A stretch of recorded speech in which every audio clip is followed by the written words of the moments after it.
மத்திய உள்துறை அமைச்சர் அமித்ஷாவின் சென்னை வருகைக்கு எதிர்ப்பு தெரிவித்து மயிலாப்பூரில் தமிழக காங்கிரஸ் தலைவர் செல்வபெருந்தகை தலைமையில் கருப்பு கொடி ஏந்தி கண்டன ஆர்ப்பாட்டம் நடைபெற்று வருகிறது. கூடுதல் விவரங்களோடு இணைகிறார் செய்தியாளர் வெங்கட்ரமணன். வணக்கம். கள தகவல்கள் என்ன?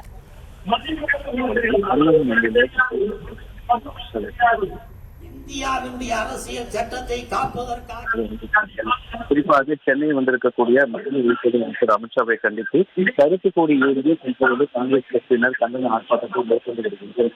அந்த தமிழகம் வந்திருக்கக்கூடிய இந்த அமித்ஷாவை கண்டித்தும் அதே போல நாடாளுமன்றத்தில் டாக்டர் அம்பேத்கர் அவர்களை இழிவுபடுத்தி பேசியது தமிழ்நாட்டின் நலன்களுக்கு வினோதமாக செயல்பட்டு வருவதாகவும் ஆகியவரை கண்டித்து பாஜக பேசுகின்ற மத்திய உள்துறை அமைச்சர் அமித்ஷாவின் சென்னை வருகையை கண்டித்து தமிழ்நாடு காங்கிரஸ் கட்சியின் சார்பாக மாபெரும் கருப்பு கொடி நடைபெற்றுள்ளது. குறிப்பாக மயிலாப்பூரில் இந்த கண்டன ஆர்ப்பாட்டம் நடைபெற்று வருகிறது.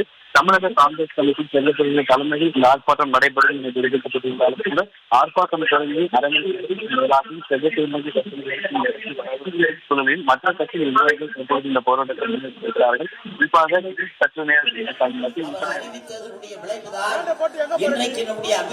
பாபா சாஹிப் அம்பேத்கர் எங்கே நிற்கிறாரை கையிலே வைத்துக் கொண்டு ஆனால் ஆர்எஸ்எஸ் காரன் புள்ளிவர்த்தோடு கூறுகின்றான். அதனால் முதலில் இஸ்லாமியர்கள், அடுத்து கிறிஸ்துவர்கள், அடுத்து மலைவாழ் மக்கள், அடுத்து தலித்துகள், கடைசியில் நீங்கள் ஆசைப்பட்ட இந்து ராஜ்யம் அமைக்க வேண்டும். அது ஒருபோதும் நடக்காது. அதனால் என்று கூறிக்கொண்டு இன்று